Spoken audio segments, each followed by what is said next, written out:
అమెరికాలోని పెన్సిల్వేనియాలో జరుగుతున్న తానా మహాసభలో కాంగ్రెస్ పార్టీ తెలంగాణ చీఫ్ రేవంత్ రెడ్డి సంచలన వ్యాఖ్యలు చేశారు.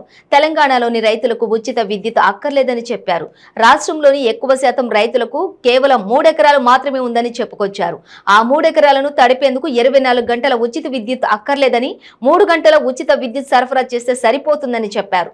తాము 8 గంటల పాటు ఉచిత విద్యుత్ అందిస్తామని పేర్కొన్నారు.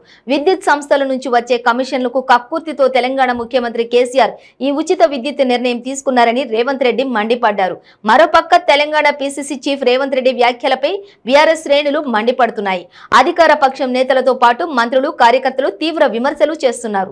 ఇటు సొంత పార్టీ కాంగ్రెస్ లోనూ రేవంత్ వ్యాఖ్యలపై అసంతృప్తి వ్యక్తమవుతోంది. కాంగ్రెస్ సీనియర్ నేతలు కూడా రేవంత్ వ్యాఖ్యలు పార్టీకి చేటు కలిగించేలా ఉన్నాయని అభిప్రాయపడుతున్నారు. అయితే రేవంత్ రెడ్డి ఏ సందర్భంలో ఆ వ్యాఖ్యలు చేశారో తెలియదని కోమటిరెడ్డి వెంకటరెడ్డి పేర్కొన్నారు. నిరంతరాయంగా విద్యుత్ వస్తుంది, అది బంద్ చేస్తారా? కంటిన్యూ చేస్తారా? రైతు బంద్ చేస్తుంది, కంటిన్యూ చేస్తారా? బంద్ చేస్తారా? తెలంగాణలో 95% రైతులు 3 ఎకరాల లోపున్న చిన్న సన్నకారు రైతులు. 3 ఎకరాల లోపల ఉంటే 1 ఎకరాకు నీళ్లు పారించాలి అంటే 1 గంట చాలు. 3 ఎకరాలకు నీళ్లు పట్టాలి, ఫుల్ 3 ఎకరాలు వ్యవసాయం చేస్తే రైతుకు 3 గంటలు చాలు. టోటల్ గా 8 గంటలు ఉచిత విద్యుత్ ఇస్తే సరిపోతాను.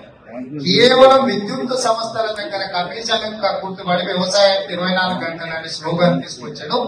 ఉచిత కరెంట్లో మా చంద్రశేఖరరావు గారు ప్రజల్ని మభ్యపెడుతుండు.